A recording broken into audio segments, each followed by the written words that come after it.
کنفرانس واشنگتن، رابطه رژیم ایران با دولت عراق و حمله به کمپ اشرف، 14 آوریل 2011، 25 فروردین 1390.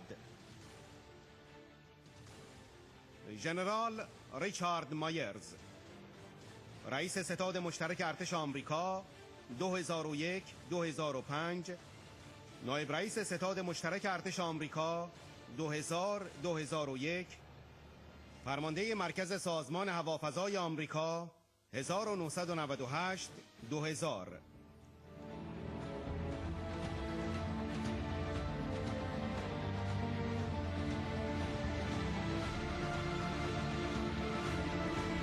ژنرال وسلی کلارک، کاندیدای ریاست جمهوری آمریکا 2004، فرمانده ناتو در اروپا 1997-2000.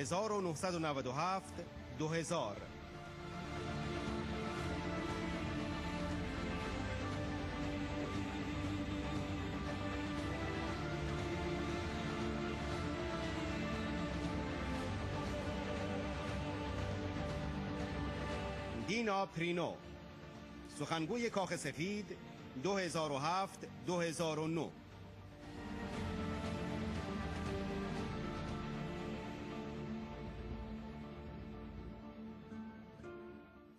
پورتر گاس، نخستین رئیس اطلاعات مرکزی آمریکا 2003-2006.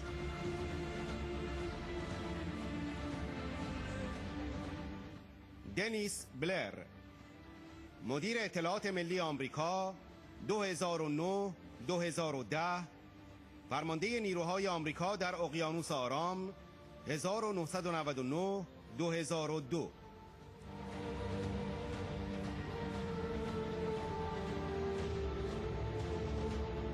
سناتور ایون بای، عضو سنای آمریکا 1998-2011، فرماندار ایالت ایندیانا 1988-1998.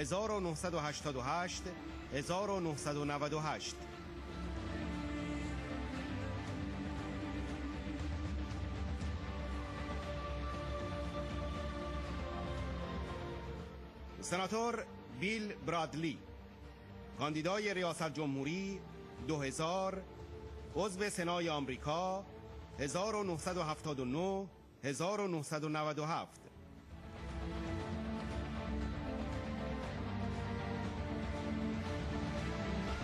مایکل موکیزی، وزیر دادگستری آمریکا 2007-2009، ریاست دادگاه، قاضی فدرال.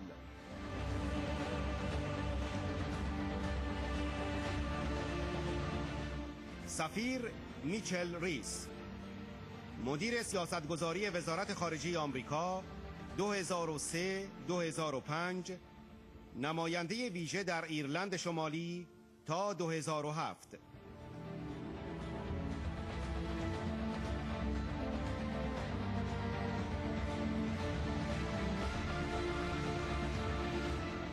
بروس مکولم، رئیس بنیاد خانه آزادی 1988-1993. سرهنگ مارتین، فرمانده جیاتیف و نیروهای حفاظتی اشرف 2005-2006.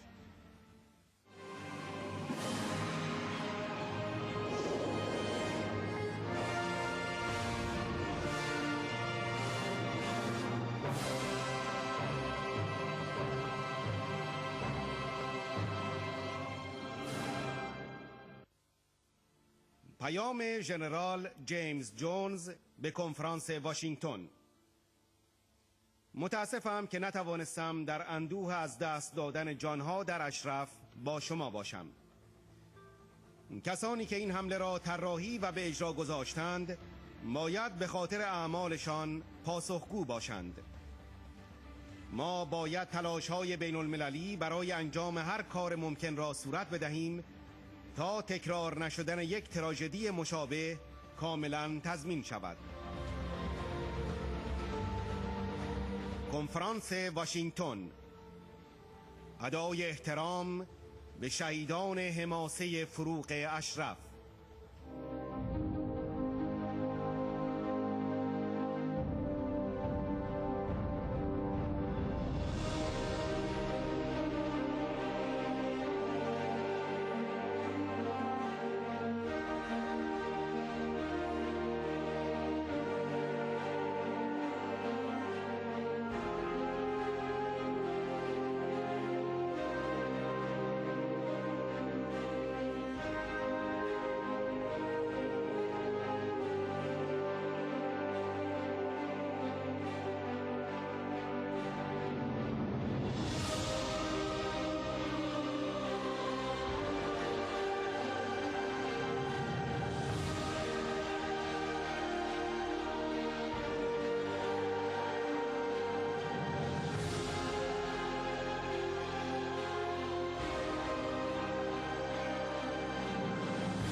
Good morning, everyone. Thank you for coming. I just have a couple things to say. We have one has to do with Camp Ashraf, and you will be seeing a video of the events that happened there.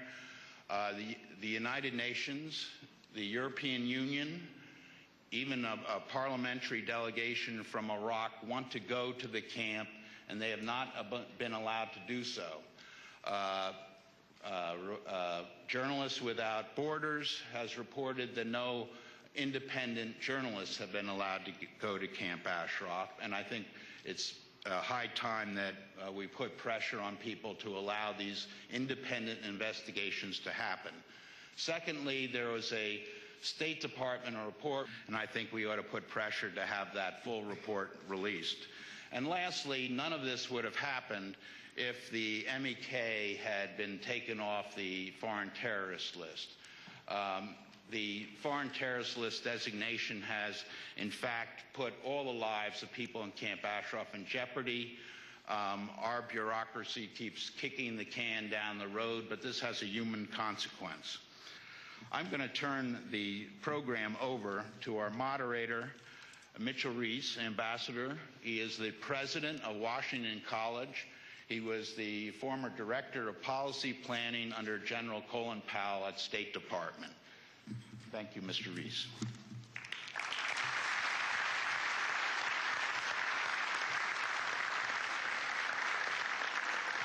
Thank you, Bruce. I would now like to introduce a brief video before we begin our symposium this morning.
There is a condolence book at the back of this hall, and I would ask everybody if they could please sign it to pay their respects before we're finished today. I'm moderating our symposium this morning, sponsored by the Iranian American community of Northern California. I'd like to convey special greetings to the residents of Camp Ashraf watching today. Salam Ashraf.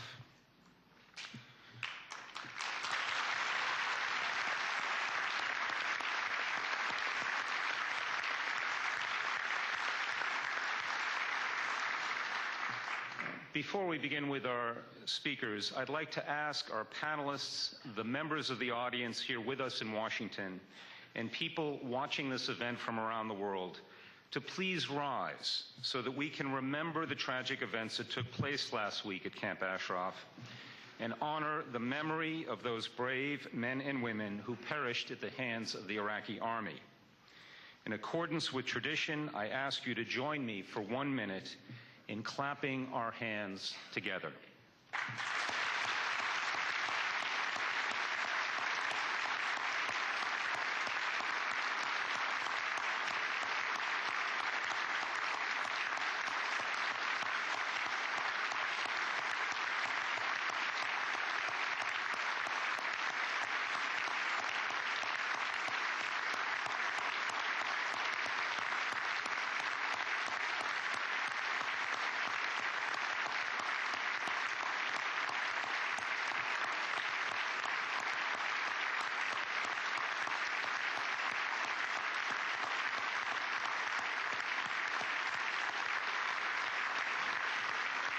Thank you very much. Please be seated. The theme of today's symposium is the tide of democracy in the Middle East. But I'm sure that our distinguished panelists will have much to say about the delisting of the MEK from the State Department's terrorism list, the solemn promise the United States made to ensure that the residents of Camp Ashraf were protected, the failure so far of the Obama administration, the Iraqi government, and the international community to fulfill that promise, and the ongoing threat posed by the Iranian regime to men and women everywhere who believe in freedom and democracy. We are extremely fortunate today to have with us an extraordinary bipartisan panel of experts. Collectively, the members of the panel have over 200 years of experience in public service for the United States. Well, thank you, everybody, and greetings to my distinguished colleagues here at on the dais and to our friends at Camp Ashraf. First of all, condolences. What we saw in that film, what we know happened, was a terrible tragedy. And as I was watching the film, a couple of things. I've seen it before. It was sent to me, and so I had watched it before, but this was on a bigger screen. And things that popped out were the fact that the residents of Camp Ashraf were unarmed. And the folks that were shooting at him were aiming their fire. And this was aimed fire. This wasn't firing guns to try to influence in the air, to try to influence behavior. It was picking out targets and then shooting. And I guess the other thing that struck me, and I know it struck many people here in this audience, were the number of women that we saw in the hospital.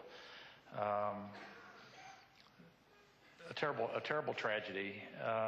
Courage by those that were taking pictures, and the mother of one of those young women that were taking pictures is here with us today. Unfortunately, she died because of this action. But what courage by the folks of the camp. And so my condolences are offered on behalf of my family and all of us, I think, that understand this tragedy. Clearly, there has to be an investigation, and people need to be held accountable for this tragedy. Delisting the MEK is clearly the right thing to do, and it's way past time to do that. And then there has to be some permanent structure put in place to make sure that the residents of Camp Ashraf are protected. And whether that's UN-based or whatever the basis is, it seems to me that that absolutely has to happen. I think where the change goes in the future is uncertain, but at least right now there is a glimmer of hope for a lot of the Middle East that they can break out of the tradition of lack of an education that prepares them for opportunities in the 21st century. And so there is this glimmer of hope. Isolated as a failed state with a form of government that is not conducive to being effective, for the people to be effective in this particular century. The problem with Iran, as chairman of the Joint Chiefs, there were several issues that we dealt with. The first one, before we even went into Iraq, as we're going into Afghanistan, we had to remember that Iran had weapons of mass destruction, that they proliferated these weapons of mass destruction, that they sponsored terrorism, and were always trying to influence their neighbors. When we finally did go into Iraq, I remember the day when we had the evidence, and Porter, this might have been before you, or it could have been on your watch, where we had the evidence of the arms, the weapons that were being sent from Iran into Iraq to kill primarily U.S. forces. And these, specifically what I'm talking about, were the shaped charges that defeated some of the armor that we had put on our vehicles to protect against the improvised explosive devices. The armor was pretty effective against the improvised explosive devices, but not so effective against the shaped charges. And so we had to continue to modify our weapons. But the most serious issue with Iran, to me, is this issue of proliferation. Actually, when early in this 21st century, it was sort of the U.S. was the lone voice about the danger of a nuclear-armed Iran. That has changed, and now we have many United Nations resolutions and other things trying to constrain their rush for nuclear weapons.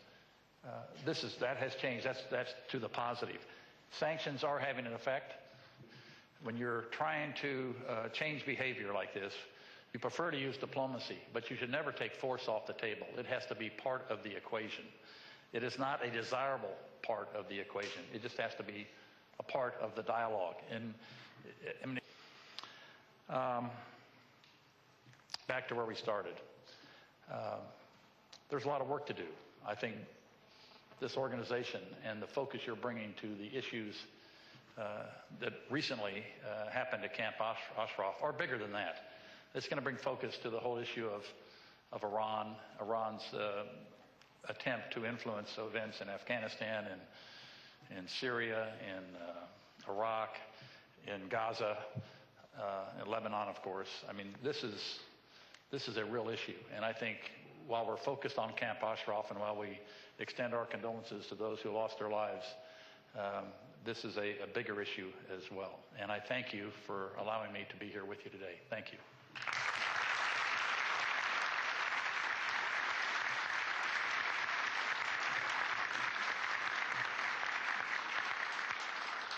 Mitch, thank you for that kind introduction. It was a very emotional, moving, and tragic film. And I want to express my personal condolences to the folks at Camp Ashraf who are watching this, to their families and loved ones who are here in the audience, to those who suffered the losses, and to those who are bearing the burden of trying to help change their country. I think all Americans appreciate the courage and the dedication that you've shown there, and our hearts are with you. Thank you.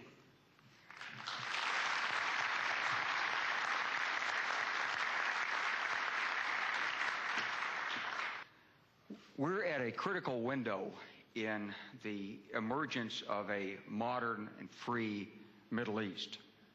A critical window because the principal source of threat and tension in the region has been Iran. Iran is a hegemonic, expansionist power. It operates through proxy forces. It encourages conflict and bloodshed. It's ruthless personally. Modern presidents have all said Iran's not going to be permitted to have a nuclear weapon. People have said there's a military option. Some people say, well, it's not a good military option. No Iranian leader should ever think that that option is not on the table in Washington. And now there's a so-called Arab Spring underway across the Middle East. Libya's in a fight. We're engaged in that fight through, we, the United States, through NATO.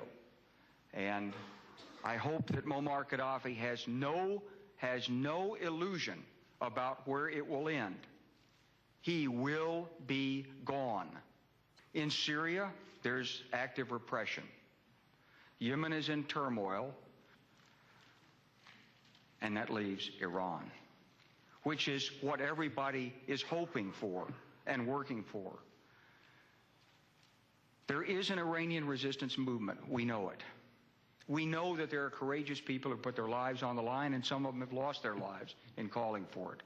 Just as there are courageous people in Camp Ashraf who keep working and wanting a modern, open society in Iran where people can live their lives, express their views, and have the same rights and opportunities that people all over the world have.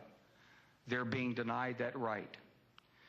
When I look at what's happened in Camp Ashraf over this past weekend, I find it absolutely deplorable and inexplicable. We did make a promise they would be protected persons. That's the word of the United States of America. That's important. It's vital. We talk about American credibility, there it is. But more importantly, even than that, how can we hope to help those inside Iran who are seeking a more open and liberated government if we can't help those in Camp Ashraf who are simply asking for protection and an opportunity to live their lives in peace?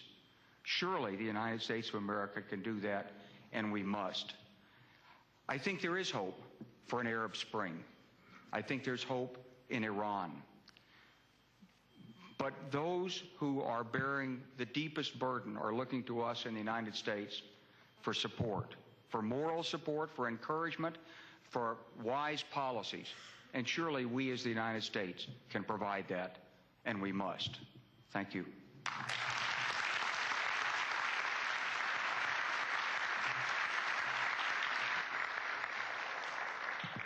The events that we witnessed in the video a few minutes ago were certainly shocking, and the courage we saw was very moving. Now, the United States has pursued different approaches with Iran over recent years, most recently offering to negotiate differences to reach mutually satisfactory understandings, but Iran has resolutely rebuffed these approaches and has pursued strongly anti-American set of policies. Iran is also providing materials and assistance to groups in Iraq and in Afghanistan that are killing and wounding American soldiers and Marines. And I believe, and this is more a gut instinct than careful analysis, that Iran may well push the United States too far and that we will strike back. The United States is slow to anger, but its patience is not unlimited. The uprisings that began several weeks ago across the Middle East surprised and shocked the Iranian government at first, but once they realized they could handle the unrest that it inspired within their own country, they've moved quickly to return to their previous aggressive program, taking advantage of new opportunities, especially in places like Bahrain and Yemen. Although Iran has improved its relations with Iraq, Turkey, strengthened its ties with Syria, these countries are by no means natural long-term allies of Iran, much less clients, and they could quickly turn against Iran in many situations. The opposition that sprang up around the elections of June 2009 reflected a deep satisfaction on the part of many Iranians with the current regime. It surprised both the regime itself and, in fact, many of the members of the oppositions who didn't believe that things would move that quickly. And like many in this audience, I would like nothing better than to see the end of the Khamenei Ahmadinejad regime. Thank you very much.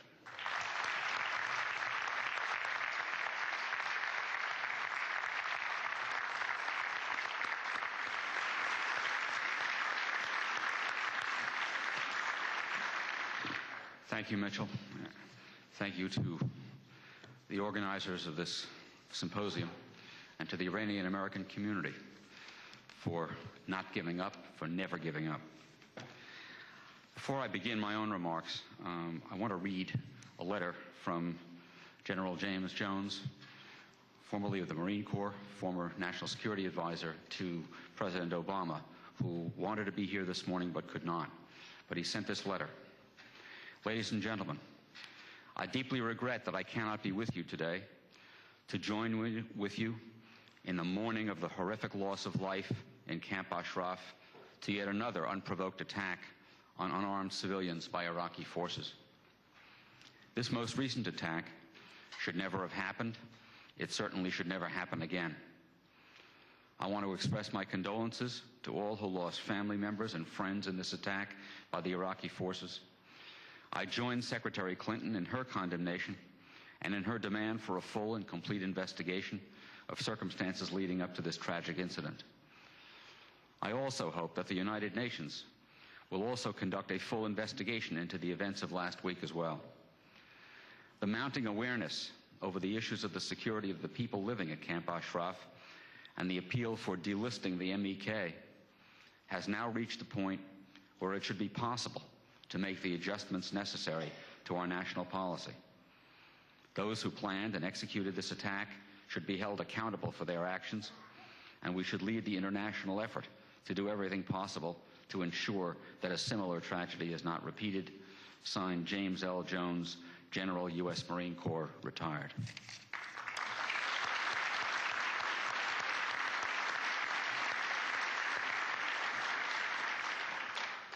This conference, this symposium, is one of a series of such symposia that have a tremendously important and overriding goal and theme, which is nothing less than the freeing of the Iranian people and an end to the regime that is the greatest threat to world peace today. A regime in Iran that exports terrorism, that wishes to exercise hegemony throughout the Mideast and the world, and that threatens to acquire and to use nuclear weapons. Today, we are overwhelmed in trying to accomplish that goal by the events now occurring in Ashraf. The Iraqi government, apparently acting at the behest of Iran, invaded, as you heard, more than 30 dead, a camp occupied, portions of the camp that are used as a cemetery cut off, medical care denied to the wounded. In 2003, when the United States invaded Iraq, a general of the United States Armed Forces, acting as deputy commander of the coalition forces in Iraq, gave a solemn written guarantee to the residents of Camp Ashraf that they would be treated as protected neutrals under the Fourth Geneva Convention, and that status would continue. From 2003 to 2009, that guarantee was scrupulously observed. General David Petraeus, when he turned over control in 2009 to Iraqi forces, said that he obtained from Iraqi forces a guarantee without which he would not have relinquished control, a guarantee that that status would be preserved. Obviously, that guarantee has proved worthless. What is happening in Ashraf is a human rights tragedy and a political disgrace for the United States because it occurred after U.S. troops withdrew and while the United States Secretary of Defense was himself in Iraq visiting. Human rights organizations, the United States, must be given access to Ashraf and a report made public on what happened and why it happened. But make no mistake about it, what has enabled this, what has allowed it to happen, and what is it going to continue to allow it to happen again, unless we do something about it, is the continued listing of MEK as a terrorist organization on the State Department's list of foreign terrorist organizations. That listing began in the 1970s, when MEK was put on as a gesture to the Iranians in the hope that that would open a dialogue. It hasn't worked very well, has it?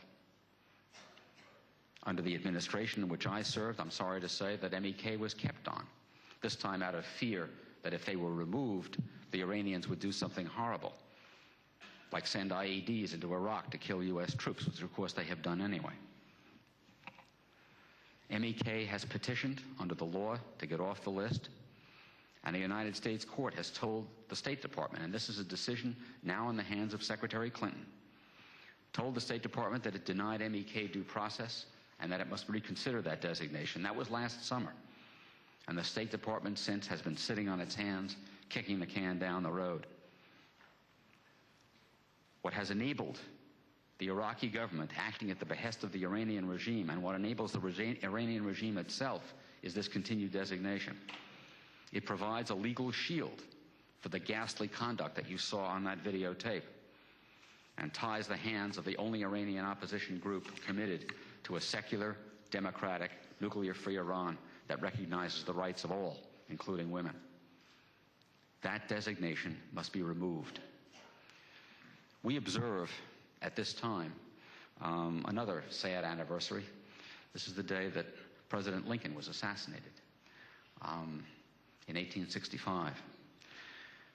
And yet, what he stood for survived. What those people in Ashraf stand for is going to survive as well. And it's up to us to make sure that it does. And one of the ways it's up to us to make sure that it does is to not to let up the pressure and the publicity until our State Department does what it should have done a long time ago and removes MEK from a list that it should never have been on in the first place. Thank you very much.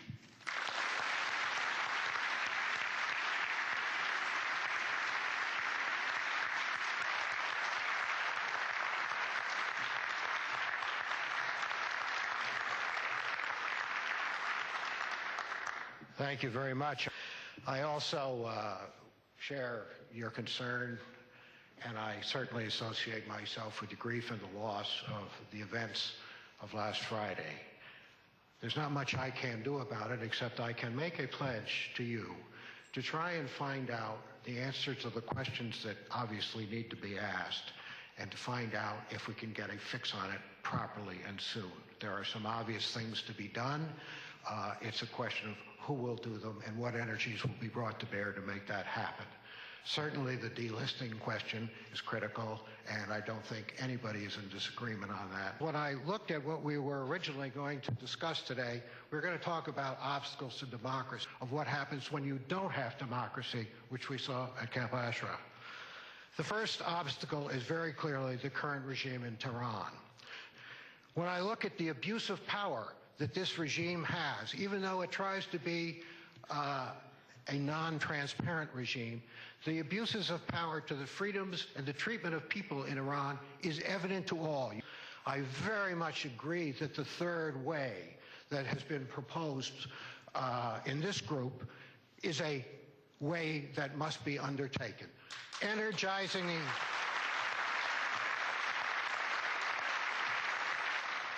You are merely applauding yourselves, you understand that. Energizing the opposition and the resistance is, of course, the right thing to do. I think that most people would agree that the regime in Tehran are determined troublemakers in the area. They have exported trouble brilliantly. I don't think I need to tell you that. They destabilize shaky regimes. Others here have noted other countries in the area, where Bahrain, Yemen, wherever you want to go. Syria and Lebanon always come to mind for me because of Hezbollah and the IRG, what's going on there. Iraq, obviously. Now, in Camp Ashraf, the events that happened on Friday are tragic and extraordinary and observable. And what has happened so far? Well, we have many of the organizations, the UN, the EU, the Arab League, who have all condemned it, are deeply disturbed, are concerned. We have the United Kingdom, which is troubled, our State Department, which is worried. The question is, it's fine to deplore it, but what are we going to do about it? How do you get Band-Aids on the people who are bleeding? How do you deal with this problem right now of getting an element in there to fix the problem? So all the deploring...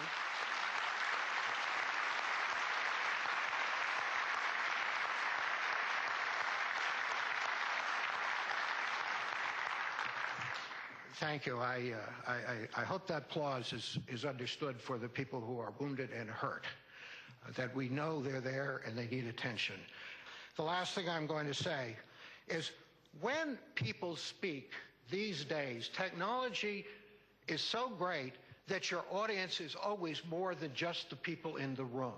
I imagine people are listening all over the world. This is an important symposium. There are important things happening here, an important message about important events.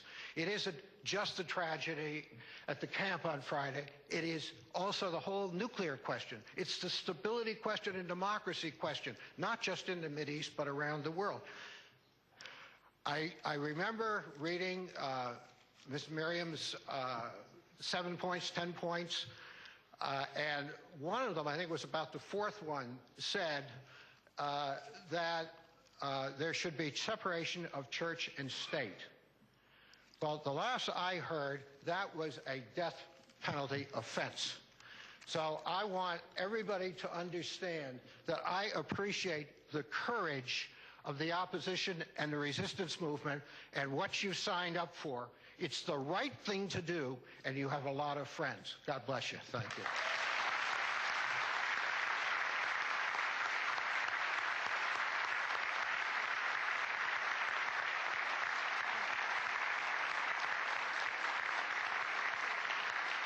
Thank you so much. I want to thank everybody for having me here today. The video showed at the beginning certainly puts into context the petty, ridiculous policy debates we're having in Washington, D.C. And I, too, want to express my condolences to everybody in this room because I could see from my vantage point the effect that it had on everybody, and in particular those of you who once may have lived in Camp Ashraf, but then in particular those who still have loved ones there. And to the woman that I met earlier today, in which I don't see her at the moment, who lost her daughter that we saw in the video, my deepest condolences. I could tell that as a mother you were devastated, and we share in that. I had a particularly wonderful experience in my life to be asked to be President Bush's spokesperson. I was only the second woman to hold that job. The first woman was Dee Dee Myers, and she was President Clinton's press secretary, the first press secretary that he had as president. And when I left the White House, I promised myself that I would continue to be engaged, and not just here in America dealing with the political circuit in Washington, D.C. I met a young woman earlier today whose brother is at Camp Ashraf. Her first memory is the execution of her parents. My biggest problem every day is trying to fit in all the different great opportunities I have in my day and figuring out what to wear. Her biggest problem is figuring out how to save her brother. For as long as whole regions of the world simmer in resentment and tyranny, prone to ideologies that feed hatred and excuse murder, violence will gather and multiply in destructive power, and cross the most defended borders and raise a mortal threat. We are led by events and common sense to one conclusion: the survival of liberty in our land increasingly depends on the success of liberty in other lands. The best hope for peace in the world is the expansion of freedom in all of the world. I would also say that the future of the world and the hope of the world often can be traced back to women. And so you have an amazing story to tell. You have those of us who are united on this bipartisan basis to help you tell it. And I am very sorry for your grief. I share in your sadness and your outrage, but I am encouraged by your spirit. One of the things I would say that I learned as White House press secretary and a sort of communications expert, I guess I would call myself now, is that the power of your words really matters. What you say sends a message, but so does what you don't say. And if our State Department and our White House continue to be silent, it sends the wrong message for the bipartisan thing that I think that we all believe in. So to the women in Camp Ashraf, I express my admiration, and to the men who love all of us women in all of the roles that we play, I thank you.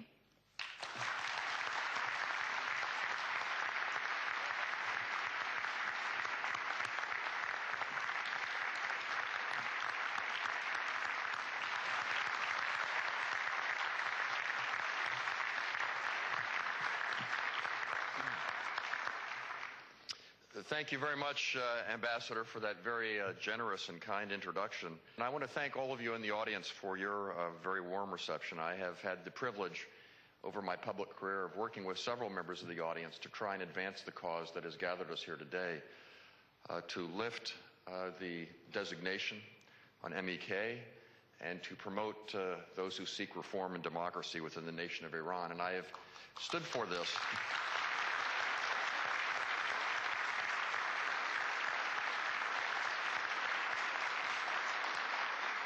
I've been privileged to work with you in this regard, not only because I feel that it is right for the people of Iran, but because I feel it is in the best interests of the people of the United States of America as well.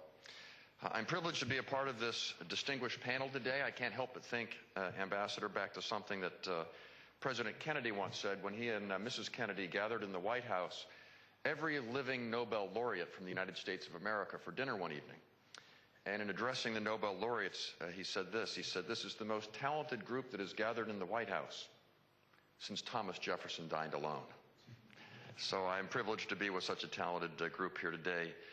We don't have nearly as much time as we would like, and much of what I believe has already been said. But let me begin by addressing those at Camp Ashraf who are watching us today, and all of you about the video, the very emotional video that began these proceedings. I would encourage this group to disseminate this video as widely as possible, because to the extent that I understand my fellow countrymen and women, I believe that those images, which are more powerful than anything that could be said, will stir the moral indignation of the American people in a way that will advance the cause that has gathered us here today. There is no society on earth, no religion, no nationality, that would support the kind of brutality, the senseless killing of unarmed civilians, the slaughter of women that we witnessed in that video. That violates every code of conduct of human decency of which I am aware. And I am confident the American people will rally to our side once they've been informed about the terrible events of last Friday.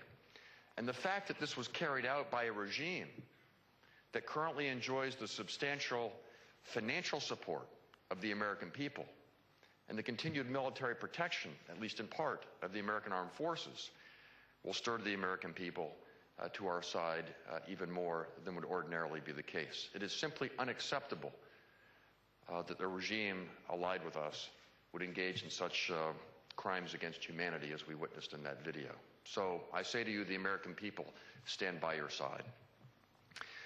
With regard to Iran, the Iranian regime views the events that are sweeping across the Middle East as a transforming period, and they are emboldened and are looking at this in a very opportunistic way. They are seeking to use their influence in Iraq to chart the course of that nation, and there is no doubt that their hand was behind the atrocities committed at Camp Ashraf. I think we have to start with the clear understanding that we can no longer delude ourselves into believing that a policy of an engagement or appeasement with the regime in Iran will be successful. It simply will not work.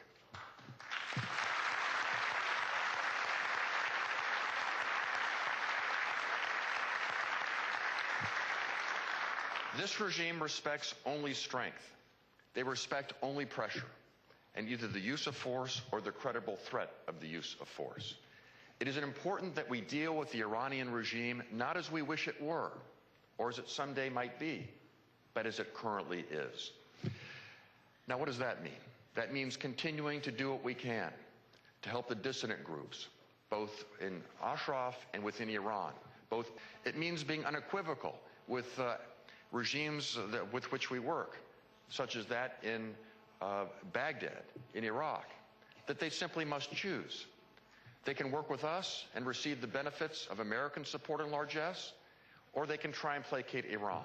But they can no longer do both. And the cynical and reprehensible attack upon Ashraf should cause us to very clearly communicate with the Maliki regime that this sort of thing is intolerable, and if repeated, will mean a complete rupture in relations with the United States of America.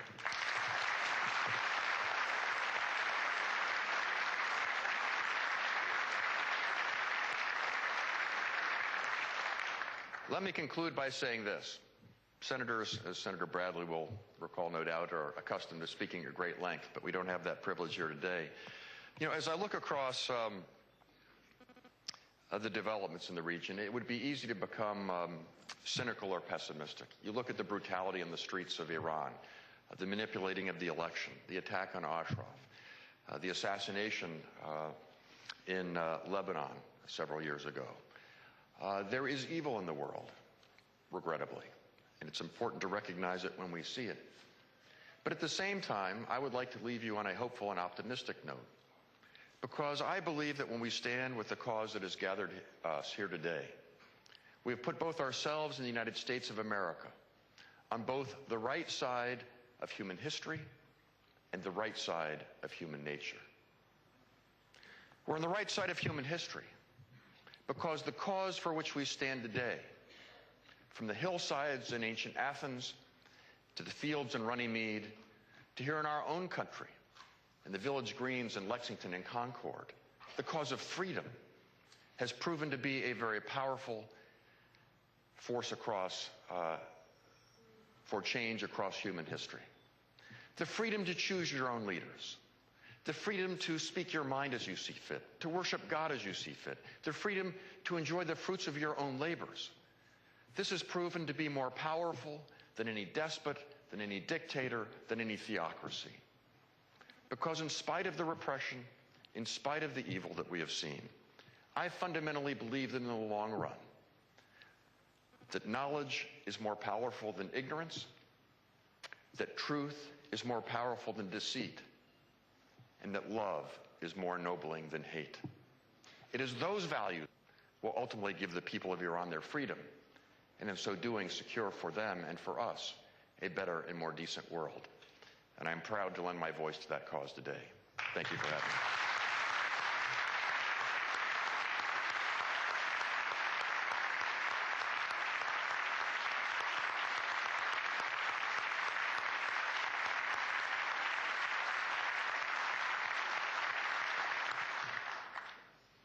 Thank you very much. It's a pleasure to be here. I didn't expect to see the film when I arrived today. And my reaction to the film is, I think, similar to a lot of you in this room as I looked around the room. It brought tears to your eyes. This senseless violence right there in front of us. And I want to say to those at Camp Ashram that I'm with you. And I want to say that the real terrorists are not the innocents at Camp Ashraf, but the Iraqi soldiers who drove the Humvees and pulled the triggers, and they must be brought to justice.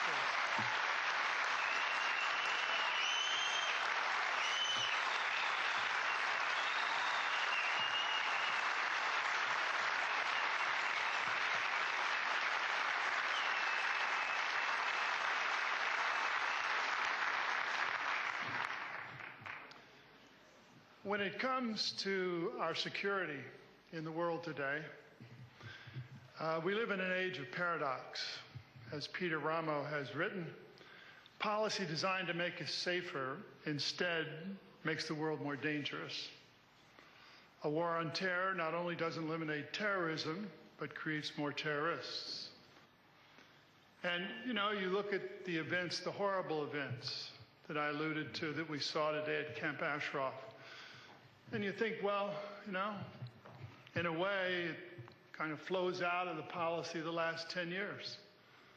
If you ask who is the beneficiary of U.S. policy, the main beneficiary of U.S. policy in the last 10 years, it's been Iran.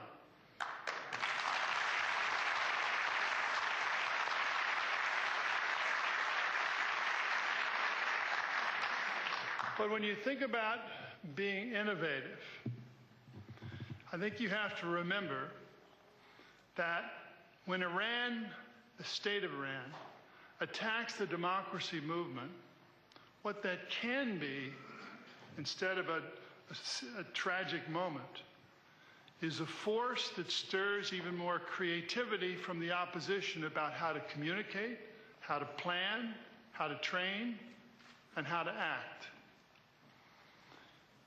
Above all, it should be a policy that's aimed at the Iranian people. From my perspective, the future belongs to those who, while able and willing to be violent at the right moment, instead want to live and want to find the thousands of ways to communicate and connect in a society like Iran that can build the context for that change. And it is that solidarity with the Iranian people that I think you demonstrate here today and that we speak to that is the real power in the situation today in Iran. Thank you very much.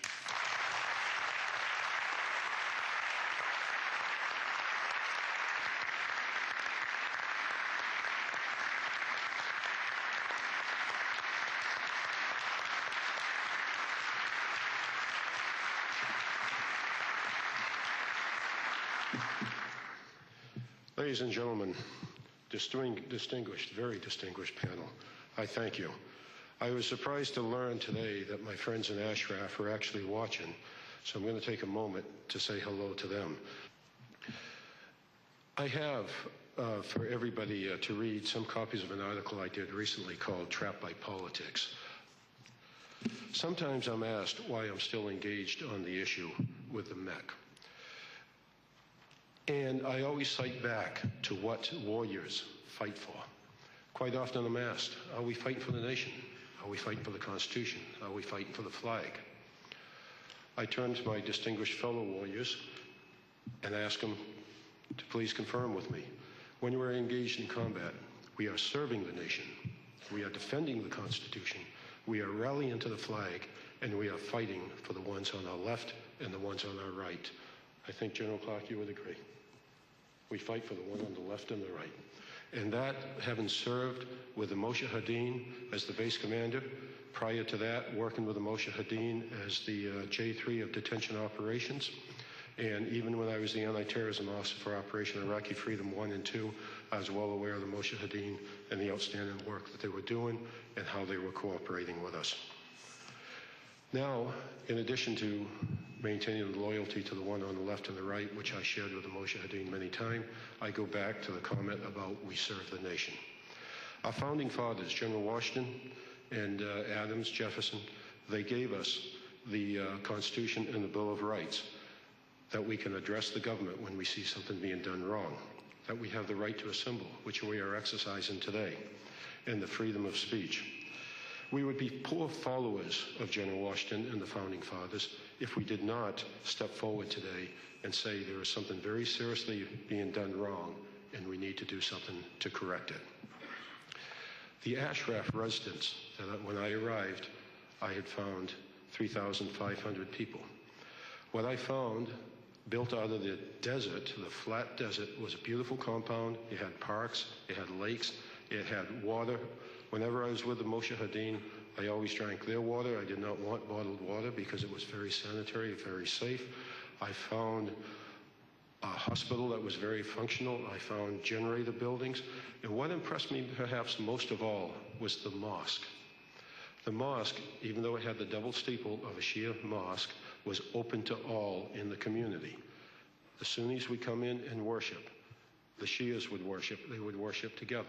The Americans were welcomed in the mosque. It was an open facility that all of us could go into. That is showing a very progressive society.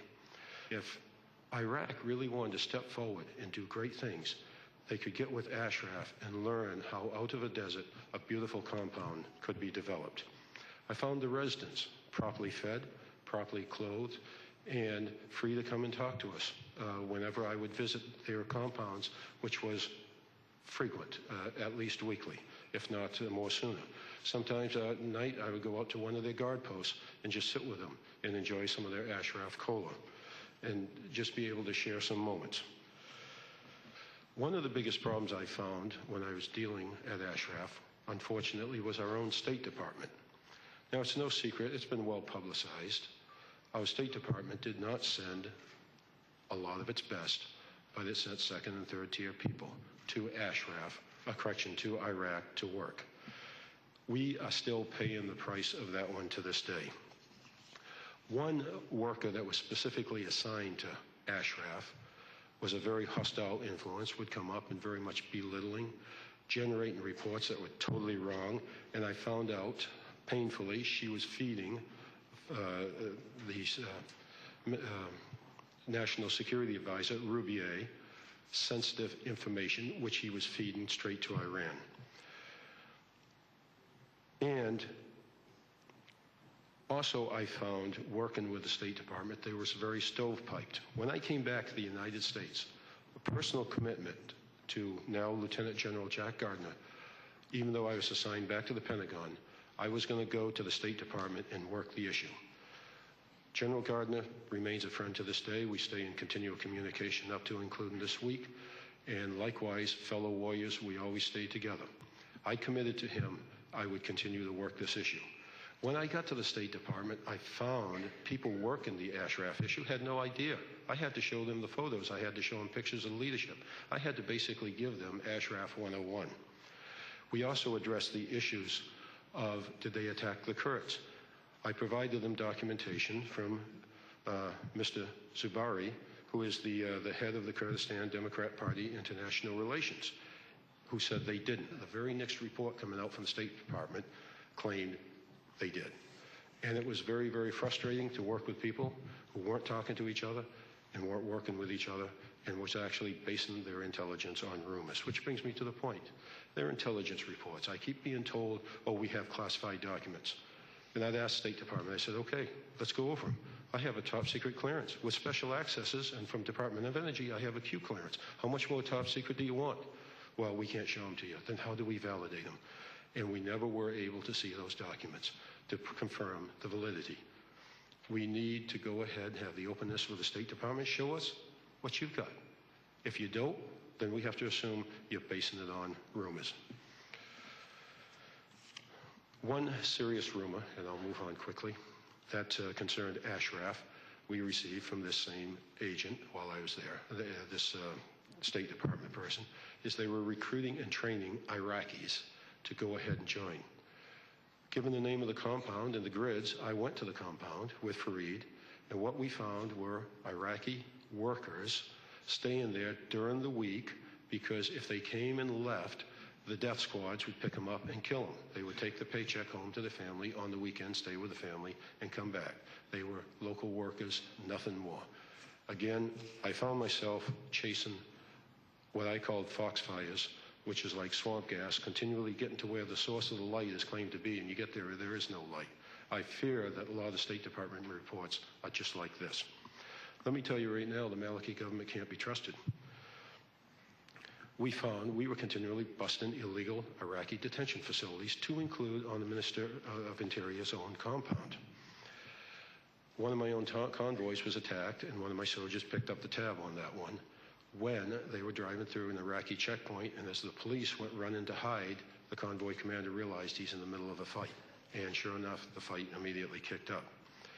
Recently, Maliki has attacked his own demonstrations in Baghdad, but that was both Shia and Sunni, and he attacked them and had his troops attack him with guns, knives, and bayonets and clubs.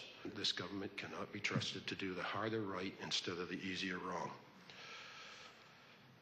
We can expect no better of the Maliki government with a PMOI. And don't take these assurances. And I say to Hillary Clinton, do not take assurances that Malachi's saying, oh, it's okay, we'll do the right thing.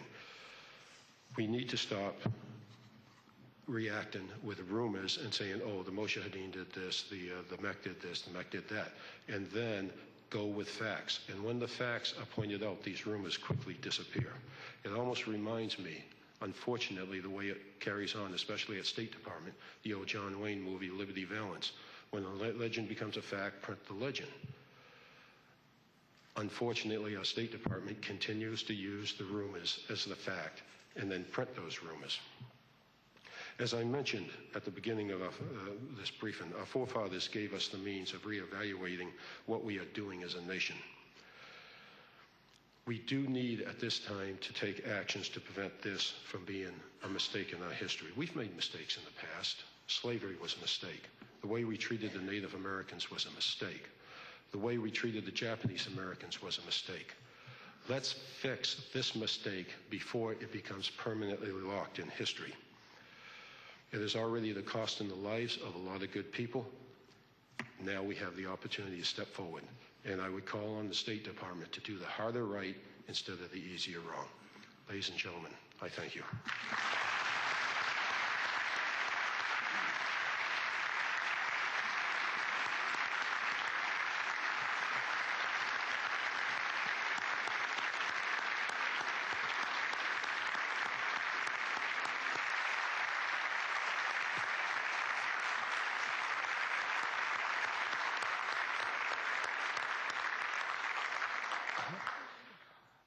For the past few hours, we've been treated to a wide array of expertise from some of the most distinguished public servants in our country.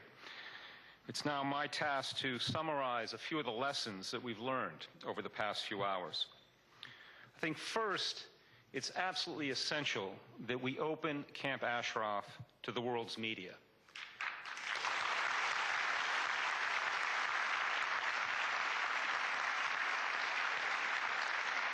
That we open it to the European Union, to human rights organizations, to Iraqi parliamentarians and American senators and congressmen who want to visit. Publicity is the best antidote to the corruption and lawlessness that we've seen demonstrated so vividly on that video by the Iraqi regime, and it's the best safeguard for the residents of Camp Ashraf. Second, I think that we need to demand, not ask, but demand that the findings of the U.S. team that visited Camp Ashraf after the latest tragedy be made public immediately.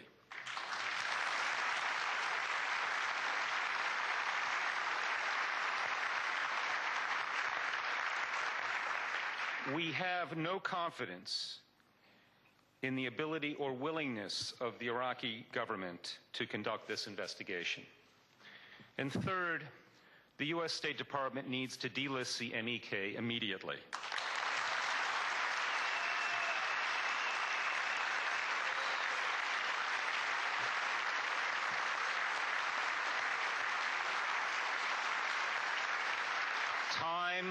Time is running out. Lives are at stake. For the United States, this is a case where American interests of opposing the regime in Tehran are entirely consistent with American values of freedom and democracy. And in fact, these same values of freedom and democracy are shared by the residents of Camp Ashraf and by millions of Iranians inside Iran and in exile around the world. A tide of democracy is rising across the Middle East, and I'm confident that one day it will sweep across Iran as well. I'd like to invite all members of the panel before we break to join me in paying respects at the memorial to the heroes of Camp Ashraf to the left of the podium. And I also want to thank all of you for coming today and to please join me in thanking all of our panelists. Thank you very much. Do it over there.